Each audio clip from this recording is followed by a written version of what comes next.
టీడీపీకి ఓటేస్తే మనం ఏం నష్టపోతాము?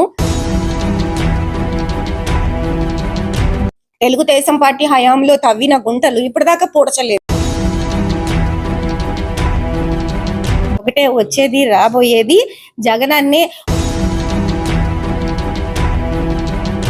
ఎవరో తెలియకపోయినా కూడా, రక్త సంబంధం లేదు, బంధుత్వం లేదు, అయినా కూడా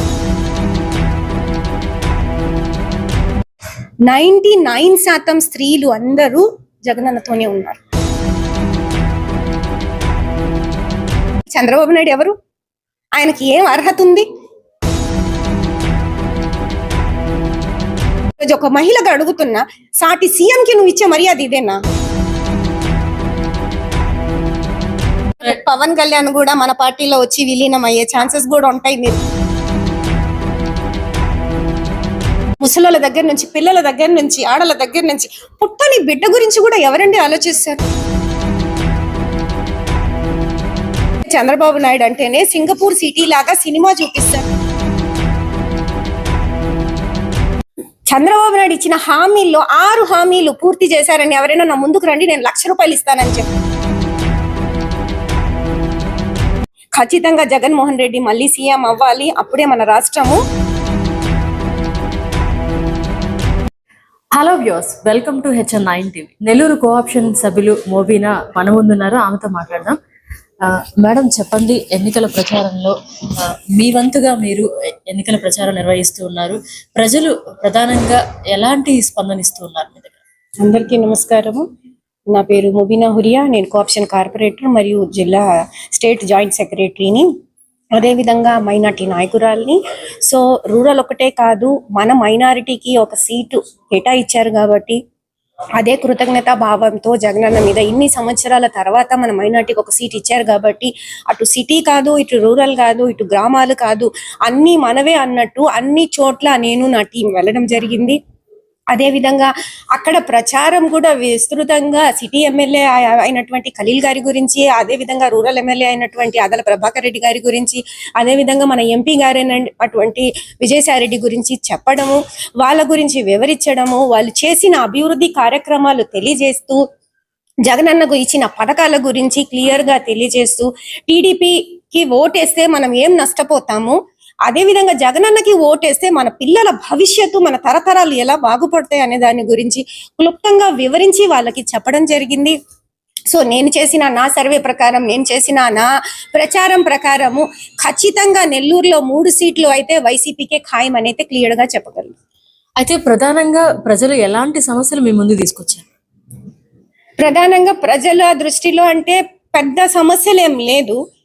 చిన్నవి నార్మల్ కాలువలు రాలేదు, ఈ చిన్నవే ఇలా వరకే. ఇల్లు శాంక్షన్ అయింది కానీ మాకు ఇవ్వలేదు. సో ఇలాంటివే 1-2 ఉన్నాయి. సో అది ఆల్రెడీ కాలువలు అనేది మీకు అందరికీ తెలిసిన విషయమే.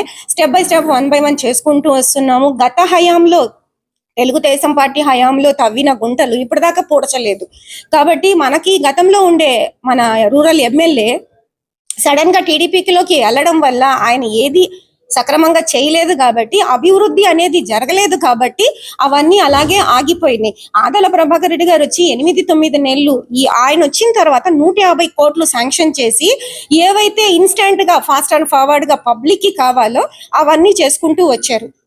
కాబట్టి ఈ లోపల ఎలక్షన్ కోడ్ అనుకోకుండా రావడం వల్ల పెండింగ్ పడ్డాయి. సో ఎలక్షన్ తర్వాత ఇవన్నీ కూడా అన్ని క్లియర్ చేపిస్తామని చెప్పి కూడా హామీ ఇవ్వడం జరిగింది. అయితే ప్రధానంగా ఇంటింటి ప్రచారంలో ప్రజల నుంచి రెస్పాన్స్ ఏ విధంగా ఉంది? చాలా బాగుంది. అసలు మీరు ఎందుకమ్మా ఈ ఎండలో తిరుగుతున్నారు అని చెప్పి ప్రజల మొహంలో, స్పెషల్ గా పెద్దవాళ్ళు, అక్క చెల్లెళ్ళు, చేయూత పొందిన వాళ్ళు, ఆసరా పొందిన వాళ్ళు, మేము తిరిగిన దాని ప్రకారము ప్రతి 10 ఇళ్లలో 9 ఇళ్ళు ఖచ్చితంగా లబ్ధిని పొందిన వాళ్ళే ఉన్నారు. సో వాళ్ళందరూ క్లుప్తంగా చెప్పింది ఒకటే, వచ్చేది రాబోయేది జగనన్నే. ఒక స్త్రీకి గౌరవం కల్పించిన గవర్నమెంట్, ఒక స్త్రీకి మన ఇళ్లలో మాకు ప్రియారిటీ వచ్చి ఈరోజు స్వతహాగా మనం నిర్ణయాలు తీసుకొని మన బిడ్డల్ని చదివించుకుంటున్నాము, పెళ్లిళ్ళు చేయగలుగుతున్నాము అని అంటే ఈ ప్రాధాన్యత మనకు కల్పించింది మన జగనన్న. సో అలాంటి జగనన్నని ఎట్టి పరిస్థితుల్లో మన ఓట్ని ఆయుధంగా వాడి జగనన్నని గెలిపించుకునే బాధ్యత మంది. స్టార్ క్యాంపియన్ అని చెప్పి జగనన్న మాకు ఇచ్చిన బాధ్యతని మేము నెరవేరుస్తామని చెప్పి ప్రజలందరూ ఏకధాటిగా రేపు 13వ తేదీ కోసం ఎదురు చూస్తున్నారు. ఒక పండగలాగా ఆ 13వ తేదీని జరుపుకోవాలనేది చరిత్రలో చెప్పుకోదగిన విషయం. నేను ఒక 4 ఎలక్షన్ చేశాను, కానీ ఇంత ఇదిగా అయితే నేను చూడలేదు. చాలా ఒక పండగ పెళ్లి మన ఇంట్లో అయితే ఎలా ఆతృతగా ఉంటారో 13వ తేదీ ఎప్పుడు వస్తుంది. మరీ పెద్దవాళ్ళు ముసలోళ్ళు అయితే అమ్మ ఈ రోజు తేదీ ఎంత, ఇంకెన్ని రోజులు ఉన్నాయి, ఎక్కడ నొక్కాలి, ఎన్నిసార్లు నొక్కాలి అని చెప్పి ఎగ్జైట్మెంట్ తో అడుగుతున్నారు. అది చూసి మనకు అసలు చాలా సంతృప్తిని ఇచ్చింది. ఆ ఒక్క ఆనందం ఎన్ని కోట్లు పెట్టినా మీరు కొనలేరు. అలాంటి ఆనందాన్ని, అలాంటి సందర్భాల్ని నేను ఈ ప్రచారంలో క్యాప్చర్ చేసుకున్నా. సో ఎందుకంటారు అంత రెస్పాన్స్ ఎందుకు వచ్చిందంటారు? జగన్మోహన్ రెడ్డి నేరుగా బటన్ నొక్కి పథకాలు వాళ్ళకి డైరెక్ట్ గా వేయడం వల్లే ఈ రెస్పాన్స్ ఉందంటారా, లేకపోతే నార్మల్ గా వైఎస్ఆర్ కాంగ్రెస్ పార్టీ మీద అభిమానం అంటారా? మీరు ఎలా అడిగినా అది ఒకటే క్వశ్చన్. అది అంటే జగనన్న ఇచ్చే పథకాలతో పాటు ఒక స్త్రీకి ఏం కావాలి చెప్పండి? ఒక అన్న ఆదరణ, ఒక నాన్న సపోర్టు, ఒక భర్త తోడు. ఒక స్త్రీ దీనికంటే ఎక్కువ ఆశించేది. అలాంటి దాంట్లో ముఖ్యమైనవి అన్న తండ్రి. ఈ 2 బాధ్యతలు జగనన్న పూర్తి చేశాడు. అలాంటి బాధ్యతలు ఇచ్చిన మనిషికి మన తోడు పుట్టకపోయినా కూడా, ఎవరో తెలియకపోయినా కూడా, రక్త సంబంధం లేదు, బంధుత్వం లేదు, అయినా కూడా ఏదో నా ప్రజల కోసం చెయ్యాలి అని చెప్పి పడిన తపన ఏకధాటిగా బాణాలతో ఇటు చంద్రబాబు నాయుడు కానివ్వండి, ఇటు పవన్ కళ్యాణ్, అదేవిధంగా బాలకృష్ణ, వాళ్ళు వాడిన భాషకి కూడా ఎదురు దెబ్బ ఏమి చెప్పకుండా ఒక మర్యాద, ఒక సాంప్రదాయం నేర్పించిన మనిషి. మొగాడంటే అట్టుండాలి, అలా ఉండాలి అని చెప్పి ప్రజలు కోరుకుంటారు. సో అలాంటి మనిషి తోడు కోసం మనం ఎంతవరకైనా ఉండాలి, నిలబడాలి. మా ఇళ్లలో కూడా మా జగనన్న నాకు ఇస్తున్నాడు అనే ధైర్యాన్ని మాకు పోసింది జగనన్న అని చెప్పి ఈ ఒక్క పాయింట్ పైన స్త్రీలందరూ ఈ రోజు రాష్ట్రం ఏకంగా, స్పెషల్ గా నెల్లూరులో అయితే 99% స్త్రీలు అందరూ జగనన్నతోనే ఉన్నారు. అంటే 100% అని కూడా చెప్పొచ్చు నేను. ఆ 1% ఎందుకు చెప్పట్లేదంటే కొన్ని ఒడిదొడుకులు ఇంకా హస్బెండ్స్ మాట వినాలి అని చెప్పి ఉండేవాళ్ళు తప్ప, వాళ్ళు కూడా మనకేమన్నారు తెలుసా? మీరు వింటే నవ్వుతారు. మేడం మా ఆయన అటు పోయినా కూడా మా ఓటంతా జగనన్నకే. సో మహిళల మద్దతు అయితే పూర్తిగా. చిన్న పిల్లల నోట్లో నుంచి కూడా మీరు అడిగితే మమ్మల్ని చూడంగానే వాళ్ళు జై జగన్ అంటున్నారు. జై జగన్ మావయ్య, నేను ఓటేసేది జగన్ మావయ్యకి అంటున్నారు. మీకు ఓటు ఇంకా రాలేదు, టైం ఉందిలే ఉండు అని చెప్పాం మేము. ఒక్కసారి వెనక్కి వెళ్ళి ఆలోచించండి. గవర్నమెంట్ స్కూల్స్ లో బాత్రూమ్స్ కానివ్వండి, ఆ గోడలు కానివ్వండి, ఆ పిల్లల బట్టలు కానివ్వండి, చెప్పులు చూడండి. ఇప్పుడు ఎండలు ఎట్టున్నాయి, రోడ్లు ఎట్టున్నాయి, పిల్లలు నడవాలంటే ఎట్ట? కనీసం ఉన్న వాళ్ళు చదువుకుంటారు, లేని వాళ్ళ గురించి ఎవరు ఆలోచిస్తారు? ఒక తండ్రి, ఒక భర్త, ఒక అన్న తప్ప ఎవరు ఆలోచిస్తారు? అలాంటిది ఏ బంధుత్వం లేని జగనన్న మన రాష్ట్రం కోసం, గతంలో ఎన్నో ప్రభుత్వాలు వచ్చినాయి, స్వాతంత్రం కూడా మనకు వచ్చింది. కానీ ఆ రోజు గాంధీజీ చెప్పినట్టు అర్ధరాత్రి ఆడది నడిస్తేనే స్వాతంత్రం వచ్చినట్టని, ఈ రోజు ఒక ఆడది ఒక ఇంట్లో స్వాతంత్రంగా డెసిషన్స్ స్వతంత్రంగా తీసుకుంటుంది కాబట్టి ఇది మనకి నిజంగా స్వాతంత్రం వచ్చింది. ఈ పార్టీ మనకి స్వాతంత్రాన్ని ఇచ్చింది, మనకు మన హక్కుని ఇప్పించింది. మనం స్త్రీలు మనల్ని మనం గౌరవించుకోము.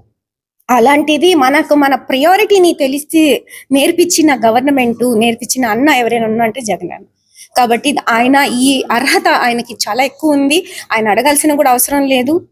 మన బాధ్యత మేము చేస్తామని చెప్పే ప్రజలే చెప్తున్నారు. సో రేపు జరగబోయే కౌంటింగ్ లో కూడా ఎక్కువ మెజారిటీతో రాబోయేది కూడా జగనన్న గవర్నమెంటే. అదే చెప్తున్నారు మహిళలందరూ. చాలా వరకు జెంట్స్ కూడా ఇప్పుడు మాకు టెన్షన్ లేదు, జగనన్న ఇస్తున్నాడు, మా ఆవిడ ఇల్లు గడుపుకుంటుంది అని చెప్పి కూడా 80% జెంట్స్ ఇది కూడా చెప్తున్నారు. కాబట్టి ఇబ్బంది ఏం లేదు. ఎక్కడ చూసినా జగన్ అన్నే ఫ్యానే మోగుతుంది. కాబట్టి రాబోయే ఎలక్షన్ లో 175 ఖచ్చితంగా వస్తుందని అయితే చెప్తాను. ఎందుకు చెప్తున్నానంటే ఒక మైనారిటీలో 4% రిజర్వేషన్ మీరు ఎస్పెషల్ గా నా అని చెప్పిన మొట్టమొదటి వ్యక్తి జగన్ అన్న. ఎంతో మంది గతంలో సీఎంలు అయ్యారు. అంతెందుకంటే చంద్రబాబు నాయుడు ఏం చెప్తున్నాడు? 14 సంవత్సరాల చరిత్ర నాది, ఎక్స్పీరియన్స్ నాది అంటున్నారు. 40 సంవత్సరాల చరిత్ర అంటున్నారు. ఒకవేళ రామారావు గారు లేకపోతే ఎక్కడ చంద్రబాబు నాయుడు అండి? ఆయన సృష్టించిన రామారావు గారి మీద గౌరవంతో టీడీపీ పార్టీకి ఈ రోజు గౌరవం దక్కింది. కానీ అసలు చంద్రబాబు నాయుడు ఎవరు? ఆయనకి ఏం అర్హత ఉంది? ఈ రోజు ఆ భూ హక్కుల గురించి ఆయన అంత మాట్లాడాడు. మొన్న మీరు టీవీలో ఓపెన్ చేసిన ఒక్క కామెంట్ మనం ఏమైనా ఇచ్చామా? నాకే ఎంత కోపం వచ్చింది. నేను క్యాన్వాసింగ్కి వెళ్తే నన్ను అడిగారు, ఏం మేడం మీరందరూ ఏం చెప్పలేదు ఆయన అటు ఉసుగులుపుతుంటే అని. తెలిసిందే కదమ్మా, వాళ్ళు ఓడిపోతారని తెలుసు కాబట్టి ఎగురుతున్నారు. మేము ప్రశాంతంగా ఉన్నాము. గెలిచేది జగనన్నే, వచ్చేది జగనన్నే. సో కనీసం ఆయన 14 సంవత్సరాలు నాకు ఎక్స్పీరియన్స్ ఉందంటారు. ఒక సాటి సీఎం నేను అడుగుతున్నా, ఈరోజు ఒక మహిళగా అడుగుతున్నా, సాటి సీఎం కి నువ్వు ఇచ్చే మర్యాద ఇదేనా? నిన్నటి దాకా మేము కూడా మీరు అని చెప్పి చంద్రబాబు నాయుడు గారు మాట్లాడాం. ఈ రోజు మీరు మమ్ము అని మేము ఏకవచనంతో మాట్లాడొచ్చు కదా. సాటి సీఎం ఆ హోదాలో ఉన్నాడు, కనీసం ఆ హోదాకైనా రెస్పెక్ట్ ఇవ్వాలి కదా. ఎక్కడ మహిళల గురించి పసుపు కుంకుమ తోఫాల గురించి చెప్తున్నారు వాళ్ళు. తోఫా ఎంత అండి? 250 రూపాయలు. లాగి కూడా తెలియదా 300 వేసుకుందాం. సంవత్సరానికి ఒక్కసారి ఇచ్చేది. మా ముస్లింస్ కూడా నేను చెప్తున్నా ఈ సందర్భంగా, సంవత్సరానికి ఒక్కసారి ఇచ్చేది తోఫా 250 రూపాయలు లేదా 300 రూపాయలు. జగనన్న ప్రతి నెల 1వ తేదీ బెల్లు కొట్టినట్టు అలారం కూడా మోగుతుందో లేదో తెలియదు, 6 గంటలకి వాలంటీర్ వచ్చి ఇంటికి ఇస్తుంది. ముసలోళ్ళ దగ్గర నుంచి, పిల్లల దగ్గర నుంచి, ఆడల దగ్గర నుంచి, పుట్టని బిడ్డ గురించి కూడా ఎవరండి ఆలోచిస్తారు? వాడికి ఈ రోజు పౌష్టికాహారం ఇస్తే రేపు వికలాంగుల్లాగా ఏదైనా డిఫాల్టర్ గా పుట్టకూడదని ఆలోచిస్తున్నాడు. తర్వాత అంగన్వాడీ స్కూల్స్, ఆ తర్వాత ఇంగ్లీష్ మీడియం స్కూల్స్, ఆ తర్వాత విదేశీ ఎడ్యుకేషన్, ఇవన్నీ ఎవరు ప్రీ ప్లాన్ గా ఆలోచిస్తున్నారు? కనీసం మన బిడ్డల కోసం మేము ఆలోచిస్తున్నామా? బిడ్డ పుట్టక ముందు మనం ప్రీ ప్లాన్ చేస్తున్నామా? మనం మాట్లాడుకుందాం ఒక మాట. ప్రెగ్నెన్సీ అవ్వగానే మనం కన్సీవ్ చేసామంటే మేము డిసైడ్ చేస్తున్నామా? ఇవన్నీ లేదు. అలాంటిది ఒక సీఎం కు ఉండవలసిన క్వాలిఫికేషన్స్ ఎవరికైనా ఉన్నాయంటే అది జగన్మోహన్ రెడ్డి గారికి ఒక్కటే ఉందని చెప్పి నేను చెప్తున్నా క్లుప్తంగా. ప్రతిపక్షాలు ఏం మాట్లాడుతున్నాయంటే ఖచ్చితంగా ఇవన్నీ మేం చేసినవే వాళ్ళు ఇంప్లిమెంట్ చేస్తున్నారు, అంతేగాని వాళ్ళు కొత్తగా ప్రవేశపెట్టిన పథకాలు అయితే కాదు అని మాట్లాడుతున్నారు. వాళ్ళకి ఏం చెప్తారు? అమ్మఒడి ఎవరు మొదలెట్టారు? చేయూత ఆసరా ఎవరు మొదలెట్టారు? వాళ్ళు మొదలెట్టింది ఒకటే, పసుపు కుంకుమ. అది మన ఇళ్లలో లేరా? 10 రూపాయలకి 5 రూపాయలకి ప్యాకెట్లు అమ్ముతారండి పసుపు కుంకుమలు. అది చెప్పి ఎంతమందికి ఇచ్చారు? రుణమాఫీలు చేశామన్నారు, ఎంతమందికి చేశారు? అంతెందుకు గతంలో ఒకసారి పేపర్లు తిప్పండి, ప్రూఫ్లతో పాటు ఉన్నారు. రామాజీరావు గారు ఆయన వెనకాల లేకపోతే ఆయన బండాలన్నీ బయటపడతాయి. టీడీపీ ప్రభుత్వంలో అభివృద్ధి సంక్షేమం ఎక్కడైతే జరిగిందో అంతవరకే ఆగిపోయింది, మళ్ళీ మేము రావాలి అధికారంలోకి వస్తేనే అవి కంప్లీట్ అవుతాయి, మంచి జరుగుతుంది అని మాట్లాడుతున్నారు. ఏది ఆగింది అని అడుగుతున్నా నేను. ఏది వాళ్ళు మొదలెట్టి ఆపేశారు, అక్కడే ఉంది. అభివృద్ధి కనపడటం లేదు బయట చూస్తుంటే అని మాట్లాడుతున్నారు. ఈ రోజు మీరు గ్రామాలకు వెళ్ళండి, మీరు మీడియా వాళ్ళే కదా, ప్రతిదీ మీకు కనిపిస్తుంది. నాడు నేడు స్కూల్ ఇంతకు ముందు ఎట్టునింది, ఇప్పుడు ఎక్కడున్నాయి, ఎలా ఉన్నాయి? హాస్పిటల్స్, ఆరోగ్యశ్రీలో ఇంతకు ముందు 5 లక్షలు ఉంటే ఇప్పుడు జగన్ అన్న 25 లక్షలు చేశాడు. ఇది చంద్రబాబు నాయుడు గారు చేశారండి?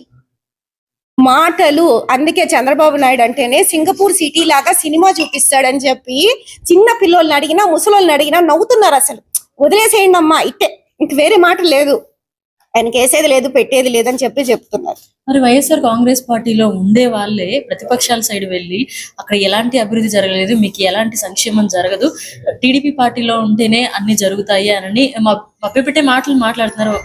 మరి ఇవన్నీ ఏ కోణంలో చూడొచ్చు? అదంతా రాజకీయాలు, అవంతా రాజకీయాలు. వాళ్ళకి ఏదో అవసరాలు ఉంటాయి, వీళ్ళ చేత నిండా కొంచెం ఇచ్చుంటారు, చేసుకొని ఉంటారు, కుమ్ముకుడి, ఇవన్నీ ఇదే ఈ చెత్త రాజకీయాలే వాళ్ళు చేసేది. లేకుంటే అసలు వేరే, నాకు తెలియక అడుగుతా, వేరే ప్రభుత్వం రావాల్సిన అవసరం ఏముంది? మీ ప్రభుత్వం అన్ని చేసుంటే ప్రజలు జగనన్న రావాలి, వైఎస్ఆర్ కాంగ్రెస్ పార్టీకి ఓట్లు ఎందుకు వేశారు? సరే, మనం ఇది అంటే ప్రజలు ఎంత తెలివిగల వాళ్ళు. ఈ రోజు ఆండ్రాయిడ్లు, ఫోన్లు కానివ్వండి, టీవీలు కానివ్వండి, అందరి చేతుల్లో న్యూస్ ఉంది, మనం చెప్పాల్సిన అవసరం లేదు. ప్రజలు ఇప్పుడు బాగా తెలివిగా ఉన్నారు, అందరు చదువుకుంటున్నారు, ఎడ్యుకేటెడ్. ఉద్యోగాలు లేవు, మెగా డిఎస్సి లేదు, అమరావతి లేదు, క్యాపిటల్ లేదు, ఇవన్నీ మాట్లాడుతున్నారు వాళ్ళు. దీనికి ఒకటే విషయం నేను చెప్తా క్లుప్తంగా. జగనన్న గెలిచిన తర్వాత ఈ 5 సంవత్సరాల్లో కరోనా మహమ్మారి వల్ల 2.5 సంవత్సరం వేస్ట్ అయింది, అందరికీ తెలిసిన విషయం. ఆ ప్లేస్ లో కూడా పక్క రాష్ట్రాలతో కంపేర్ చేసుకుంటే చాలా వరకు హ్యాపీగా గడిపించింది మన రాష్ట్రం ఒక్కటే, మన జగన్మోహన్ రెడ్డి గారు మాత్రమే. సో ఇప్పుడు మిగిలింది 2.5 సంవత్సరం. ఈ 2.5 సంవత్సరంలో పోలవరం ప్రాజెక్ట్ కానివ్వండి, ఎన్ని ఈ స్టీల్ ఫ్యాక్టరీలు కానివ్వండి, ఈ డెవలప్మెంట్స్, ఎంఎస్ఎంఈ ఇండస్ట్రీస్ కానివ్వండి, ఎంప్లాయ్మెంట్స్, అసలు నిజంగా క్లుప్తంగా చెప్పుకోవాలంటే జగనన్న ప్రభుత్వంలో ఈ 2.5 సంవత్సరంలో వచ్చిన ఉద్యోగాలు ఇంకెప్పుడు ఇంతకు ముందు రాలేదు. ఒక సంస్థనే ఏర్పాటు చేసిన వ్యక్తి జగన్మోహన్ రెడ్డి. ఒక సచివాలయం మన ఊహలకి అందంది. అంటే ఫ్యూచర్ మనం ఈ రోజు ఆలోచిస్తాం, రేపటి ఆలోచిస్తాం, మన తరాలు బాగుండాలని ఆలోచించిన వ్యక్తి. అంత ఆలోచన కూడా ఇంటి ముందే అన్ని పేదరిక నిర్మూలన పైన, ఇప్పుడు రేపు పండుగ అంటే మీరు ఈ రోజు నుంచి తయారు చేస్తారు, తయారీలు అయిన తర్వాత ఇది కదా రేపు మీ గోల్ కి రీచ్ అవుతారు. అదే విధంగా జగనన్న ఎప్పటి నుంచో పేదరికాన్ని రాష్ట్రం నుంచి నిర్మించాలని చెప్పేసి ఈ 2.5 సంవత్సరాల్లో 10 సంవత్సరాల శ్రమ చేశాడు. ఎవ్వరు చేయనట్టు విధంగా అభివృద్ధి. ఈ రోజు రోడ్లు కానివ్వండి, సింగపూర్ సిటీ లాగా చూపించట్లేదు చంద్రబాబు నాయుడు లాగా. మీరు ఎక్కడైనా చూడండి, స్కూల్స్ లో మార్పు ఉంది, హాస్పిటల్స్ లో మార్పు ఉంది, ఇంటికి డాక్టర్ వస్తున్నాడు. చరిత్రలో జరిగిందా? ప్రభుత్వం మన దగ్గరకు వస్తుంది. ఇంతకు ముందు పింఛన్ల కోసము దారిలంబడి అక్కడ కూర్చొని ఎంఆర్ఓ ఆఫీసుల దగ్గర చనిపోయినా కూడా సర్టిఫికెట్ల కోసము ఏడుస్తూ ఆ గుమ్మాల దగ్గర కూర్చొని అక్కడే ప్రాణాలు వదిలిన ఎంతో మంది ఉన్నారు. ఇప్పుడు అవి ఒక్కసారి వెనక్కి వెళ్ళి నేను అందరినీ ఆలోచించమంటున్నా. గతంలో ఎట్టునింది, ఇప్పుడు ఎట్టుంది? ఒకవేళ నాకు దొరికితే చంద్రబాబు నాయుడు గారిని నేను ఇదే ప్రశ్నలు అడగాలనుకుంటున్నా. ఇదే అభివృద్ధి జగనన్న చిన్న పిల్లోడు అని అన్నారు కదా, మీకు వయసు ఉంది కదా, మీరెందుకు చేయలేకపోయారు? మీకెందుకు ఈ ఆలోచన రాలేదు? ఒక రాష్ట్రం మన ఇల్లు బాగుండాలంటే మనం ఒక ప్లాన్ ఆఫ్ యాక్షన్ తీసుకుంటామా లేదా? అదే విధంగా ఒక మేనిఫెస్టోను తయారు చేసి మీరెందుకు ఇంప్లిమెంటేషన్ పెట్టలేదు? ఇచ్చిన హామీల్లో కనీసం మొన్న హఫీజ్ ఖాన్ కర్నూలు ఎమ్మెల్యే బెట్టు కాసి చెప్పి వెళ్ళారు ఒకటే, చంద్రబాబు నాయుడు ఇచ్చిన హామీల్లో 6 హామీలు పూర్తి చేశారని ఎవరైనా నా ముందుకు రండి, ₹1,00,000 ఇస్తానని చెప్పారు. అంత మాట చెప్పారంటే ఎందుకు చెప్పారు? ఇచ్చిన హామీల్లో సగం హామీలైనా వాళ్ళు పూర్తి చేశారా? జగనన్న ఇచ్చిన హామీల్లో 99% మొత్తం కంప్లీట్ చేసి ఇవ్వని హామీలు కూడా చేశారు. ఇప్పుడు వచ్చిన మేనిఫెస్టోలో ఇంట్లో మంచి జరిగి ఉంటేనే ఓటేయండి. రైట్ ఎగ్జాక్ట్ గా. ఎందుకంటే ఆ ధైర్యంతో మనం అడుగుతున్నాం. ఎందుకంటే ఆ ధైర్యాన్ని మనకి ఇచ్చింది జగనన్న మాత్రమే. ఆ ధైర్యాన్ని మనకు ఒక స్త్రీకి, నేను ముందు కూడా చెప్పా, మీకు ఇప్పుడు కూడా చెప్తున్నా, ఒక స్త్రీకి గౌరవాన్ని కల్పించి, ఒక స్త్రీకి తన స్థానాన్ని కల్పించి, తన ఇంట్లో కూడా తను గర్వంగా నిలబడి తన పిల్లల్ని పోషించుకోగలదు అని చెప్పి ఒక నమ్మకాన్ని సృష్టించింది జగనన్న. అందుకే నువ్వే మా నమ్మకం జగన్ అని చెప్పి ఈరోజు ప్రజలందరూ ఏకధాటిగా ఉన్నారు. రేపు ఎక్కడ ఇంతకు ముందు పోలింగ్ కూడా మీకు తక్కువ జరిగేది, ఇది కూడా మీరు నోటీస్ చేయొచ్చు. ఇప్పుడు పోలింగ్ 90% పోలింగ్ కూడా జరుగుతుంది. ఇప్పుడు అందరూ తరలి వస్తున్నారు. మీరు చూస్తే విదేశాల నుంచి మా వాళ్ళు కూడా వచ్చారు. ఎందుకంటే మైనారిటీకి ఫస్ట్ టైం ఒక సీట్ ఇచ్చారు. ఖచ్చితంగా ఒక ఓటుకు, ఒక అమెరికా నుంచి రావాలంటే ₹1,00,000 అండి టికెట్. ఒక ఓటు కోసం ₹1,00,000 పెట్టుకొని వచ్చారు వాళ్ళు. సో ఆ విధంగా దగ్గరగా ఒక 25 ఓట్లు బయట నుంచి మా వాళ్ళే వచ్చారు. రేపు మన ఓటు ఎవరు తప్పుగా వాడకూడదు అనే ఉద్దేశంతో ఖచ్చితంగా జగన్మోహన్ రెడ్డి మళ్ళీ సీఎం అవ్వాలి, అప్పుడే మన రాష్ట్రము అన్ని రాష్ట్రాల్లో నిలబడుతుందని చెప్పారు. అదే ఇదితో విజయసాయి రెడ్డి అన్న కూడా నెల్లూరుకి రావడం మన అదృష్టం అని కూడా చెప్తాను. ఎందుకంటే అన్న వచ్చిన తర్వాత హామీ ఇచ్చారు, మాకు ఎయిర్పోర్ట్ ఇస్తామని చెప్పి. ఎయిర్పోర్ట్ ఎప్పుడు మొదలెట్టారు? ఎందుకు చేయలేదు? ఆపేశారు. రింగ్ రోడ్డు ఏమి నెల్లూరులో ఏం తక్కువ చెప్పండి?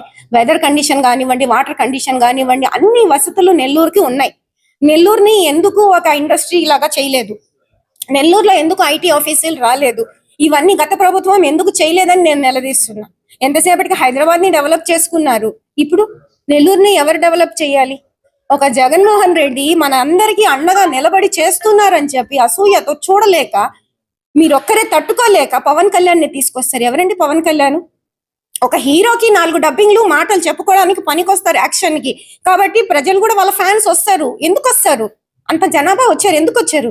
పవన్ కళ్యాణ్ ఒక హీరో చూడటానికి వచ్చారు, అంతేగాని ఆయనేమో మమ్మల్ని ఉద్ధరిస్తాడని కాదు. అది ప్రజలు కూడా వీళ్ళు ఖచ్చితంగా తెలుసుకోవాలి. ఒక సెలబ్రిటీని తీసుకొస్తే, షాప్ ఓపెనింగ్ కూడా సెలబ్రిటీని తీసుకొస్తారు. ఎందుకు? అదొక పబ్లిసిటీ కోసం, అంతేగాని హీరోయిన్ రాగానే వచ్చి చీరలు కొనేస్తారు. అందరూ కొనేస్తారా? కొనరు కదా.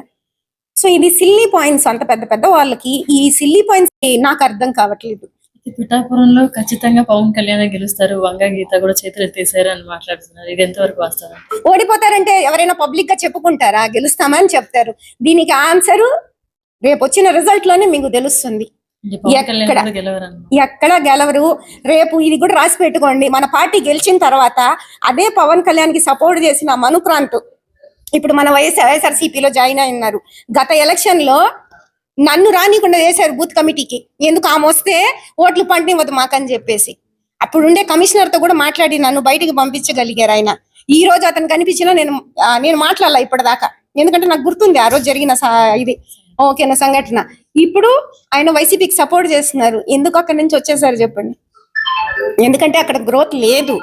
రేపు నెల్లూరులో పవన్ ఒక్క కళ్యాణ్ సీటు కూడా కూడా రేపు పవన్ కళ్యాణ్ కూడా మన పార్టీలో వచ్చి విలీనం అయ్యే ఛాన్సెస్ కూడా ఉంటాయి, మీరు ఫ్యూచర్ లో గుర్తుపెట్టుకోండి.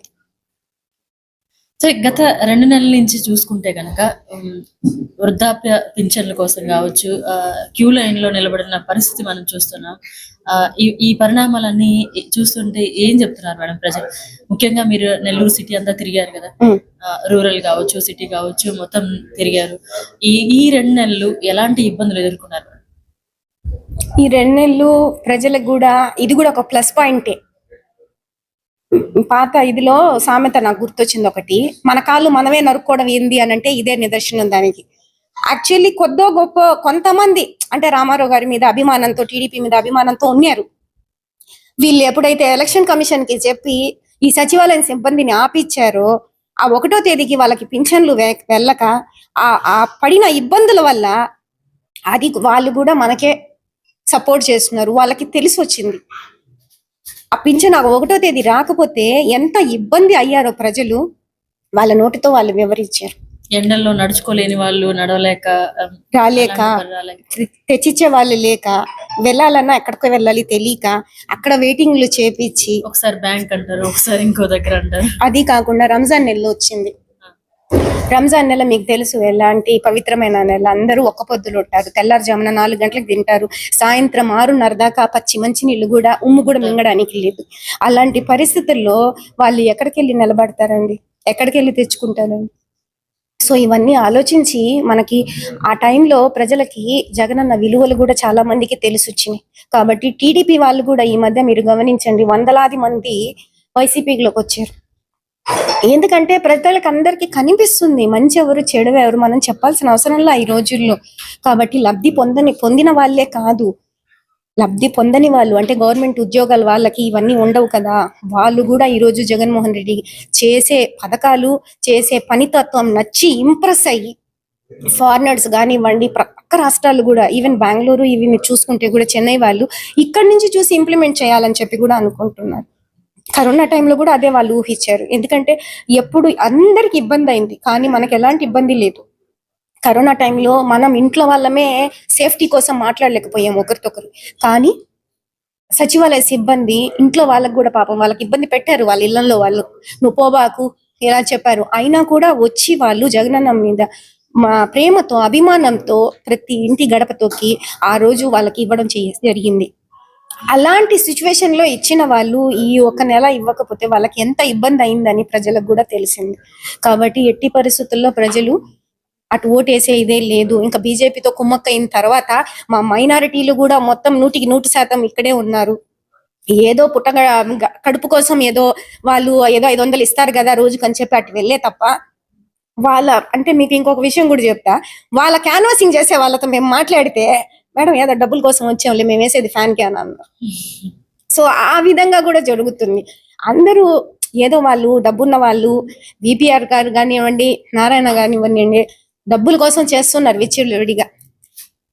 వాళ్ళు ఎంత వేసినా కూడా ప్రత్యక్ష రాజకీయాల్లోకి అసలు రావాల్సిన అవసరమే లేదు, మాకు డబ్బుతో అవసరమే లేదు, మేము ఖచ్చితంగా సేవ చేయడం కోసమే మేము ప్రత్యక్ష రాజకీయాల్లోకి వచ్చామని వాళ్ళు అంటారు. అప్పుడు ఎందుకు ఓటుకి విలువ కట్టారు? సరే మీరు అన్నట్టే నేను వాళ్ళు చేయాలని వచ్చారు కదా, మరి ఓటుకి ఎందుకు విలువ కడుతున్నారు? ఈ రోజు ఓటు ఎందుకు కొనాలనుకుంటున్నారు? ప్రజల్ని ఎందుకు మభ్య పెట్టాలని చూస్తున్నారు? మీరు దమ్ముంటే నిజాయితీగా చెయ్యండి, పోటీ చేయండి. అక్కడక్కడ ప్రజల్ని, కార్పొరేటర్లని డబ్బులు ఇచ్చి ఎందుకు కొంటున్నారు?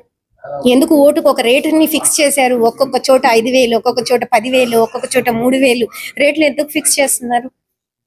కాదు, అదంతా ఒక డ్రామా. ప్రజలకి కూడా నేను చెప్పేది ఒకటే, కళ్ళు తెరవండి, చూడండి. మీరు అమ్మేది మీ ఓటు కాదు, మీ భవిష్యత్తు, మీ పిల్లల భవిష్యత్తు, మీ తరాల భవిష్యత్తుని మీరు అమ్ముతున్నారు. కాబట్టి కళ్ళు తెరవండి, ఒక ఓటుకి విలువ కట్టనివ్వకండి. మీ ఓటు విలువ 5 సంవత్సరాలు ఒకరి జీవితం కాదు, మీ కుటుంబ జీవితం, మీ సొసైటీ జీవితం, మీ పిల్లల జీవితం అని అయితే క్లియర్ గా క్లుప్తంగా నేను చెప్తున్నాను. కాబట్టి ఇటు నా బీసీ, నా మైనారిటీ, నా ఎస్టీ అని చెప్పి జగనన్న చెప్పే పదాలను ఒకసారి గుర్తు చేసుకోండి. ఎవరో మన బంధుత్వం లేకుండా, రక్త సంబంధం లేకుండా ఈ రోజు మన కోసం నిలబడిన నాయకుడికి మనం రుణం తీర్చుకునే టైం వచ్చింది. సో అందరూ కలివిడిగా ఉండి తగిన సమాధానం అప్పుడు కోడిని అది పొడిచే కత్తితో కానివ్వండి, మొన్న రాయితో కొట్టి జగనానికి చేసిన అన్యాయం కానివ్వండి, పింఛన్లు రానికుండా ఇప్పుడు మేము వచ్చేస్తాం, మేము మార్చేస్తాం అని చెప్పి తప్పుడు ప్రచారాలు చేస్తున్న దానికి, ఓట్లకి విలువ కడుతున్న దానికి, ప్రజల్ని మభ్యపెట్టి డబ్బులతో కొంచేస్తున్నారు. సూపర్ 6 పథకాలు ఒక బిడ్డ కాదు, రెండో బిడ్డకు కూడా ఇచ్చేస్తాము. జగనన్న ఇచ్చేటప్పుడు డబ్బులు లేవని అన్నారు. ఇప్పుడు మీరు ఇవ్వడానికి రాష్ట్రంలో డబ్బులు ఎక్కడి నుంచి వచ్చినాయి? మీరు ఎట్ట చేస్తారు తయారీ? మీకు ఎక్కడి నుంచి వస్తాయి డబ్బులు? సో ఇవన్నీ అడుగుతూ పోతే చాలా వరకు పోతాయి. కాబట్టి ప్రజలందరికీ నేను చెప్పేది ఒకటే, కళ్ళు తెరవండి, మీ ఓట్ని అమ్ముకోబాకండి. ఓకేనా? వాళ్ళ దగ్గర డబ్బులు ఉన్నాయి కాబట్టి మీకు ఇస్తున్నారు కాబట్టి తీసుకోండి, మేమేం వద్దనట్లేదు. కానీ ఓటు మాత్రం ఆలోచించి వెయ్యండి. వైఎస్ఆర్ కాంగ్రెస్ ప్రభుత్వం వస్తే ప్రజల జీవితాలే కాదు, మన పిల్లలు, మన ఇంకా పుట్టని పిల్లల భవిష్యత్తు కూడా బాగుంటుంది. మన రాష్ట్రము ఇండియాలో మొత్తంలో ప్రథమ స్థానంలో ఉంటుందని కూడా నేను క్లియర్ గా తెలియజేసుకుంటూ అందరికీ కృతజ్ఞత తెలియజేస్తూ సెలవు తీసుకుంటూ, ఇంకా కొద్ది గంటల్లో ఓటింగ్ మొదలవుతుంది. కాబట్టి ప్రజలందరూ ఫ్యాన్ గుర్తుకే ఓటేయాలని చెప్పి మర్యాదపూర్వకంగా వాళ్ళకి మన భవిష్యత్తు, మన పిల్లల భవిష్యత్తు, మన సొసైటీ భవిష్యత్తు ఆలోచించి 2 ఓట్లు ఫ్యాన్ గుర్తుకే ఓటేయాలని చెప్పి కూడా తెలియజేస్తున్నాను.